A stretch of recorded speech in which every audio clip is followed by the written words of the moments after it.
Hello, hello again. You listen to another episode of Let's Talk Sports with Tim McKain, and I am here with the one and only Zion Tomlinson, 8-4 as an amateur, 1-0 as a bare knuckle fight champion. Man, he is the real deal. How you doing today, Zion? Good, how are you? I'm doing good. I'm doing good.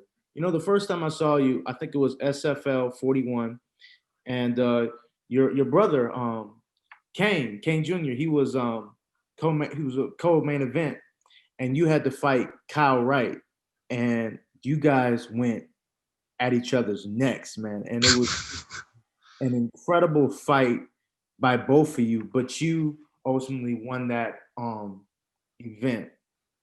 It was just incredible. Take us through those moments, like when it's just you and the opponent. What is it like doing something that you love? It feels good, but same time, knowing I get punched in the face. So it's either kill it or be killed in there. Exactly, exactly. So when did you know that the fight game was for you? I had my first fight at 15, and I enjoyed it, and I just stuck with it. And then I seen what I can do when I turned 18, when I ran through everybody. So I knew it was time to go pro. Yes, sir. Yes, sir. So you had your first fight when you were 15, but when did you actually start learning how to fight? When did you like? Because you couldn't just go into the cage without knowing how to fight. Like, I started training at 14, for oh wow, just like full time. Like I was in the gym, like messing around with my dad and stuff. But then okay. I started training at 14. Yes, sir. Yes, sir. So what is it like being a part of a family affair of fighters? You have Kane Senior. He's a part of Bare Knuckle. He also fought in Spartacus. Your brother Kane Junior, who also fought in Spartacus, who's fighting in Spartacus, and then you as well, who's fought in Spartacus and now Bare Knuckle. It feels good because we all know what Tomlinsons can do. We all come to fight. Yes, sir. Yes, sir. So my question to you is, what is the toughest opponent that you've ever faced?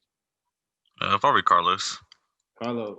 Yeah, it's cause his wrestling. He Okay. laid on me. I couldn't get him off of me. I got you. I got you.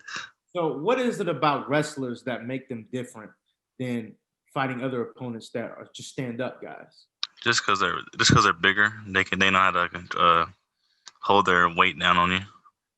Yes, sir. Yes, sir. So, what are some of the differences? So, if you had to face a wrestler in the future, learning from the Carlos loss, what would you do for your next fight if you had to wrestle an opponent? If you had to face a wrestler? Won't let him take me down. I'll work on my jujitsu more. So if he does take me down, I'll be uh well prepared for it. Yes, sir. Yes, sir. So, what is it like? I mean, because like in boxing, it's the 8 ounce glove, and UFC it's the 3 ounce glove. Correct? It's like 3 or 4 ounces, A four. Yeah. 4 ounces, and then now you're going into bare knuckles. I mean, what was the transition like, and what led you to do bare knuckle fighting? I've been trying to go pro since my last title defense at TOC, and I couldn't find a fight. They say looking for 85 pro. I say I'm interested, and they don't have nobody for me. So I hit up Nate for a bare knuckle fight, and then he got me on there. What's the difference in training between um, MMA and bare knuckle? You do a lot more sparring, and the range is different, a whole lot different, because you're used to that extra few inches on the glove. Yeah, But the bare knuckle, you don't have that.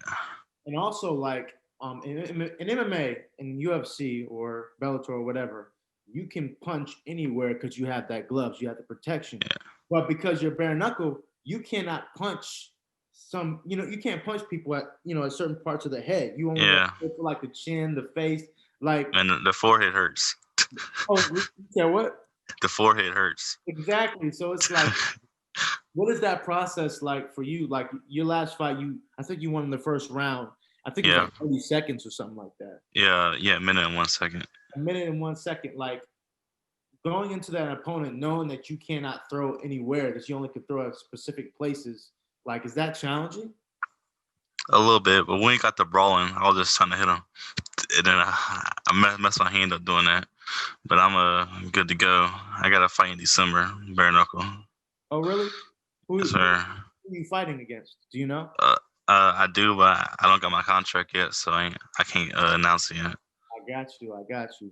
Okay, so what kind of business? Okay, so what are some of the differences between amateur and now being a professional, knowing the business side? So now amateur was about the fight game, building up to becoming, a business, a career. What are some of the differences now that you are in the business world, that you're now getting sponsors, that you're now getting money doing something, doing this?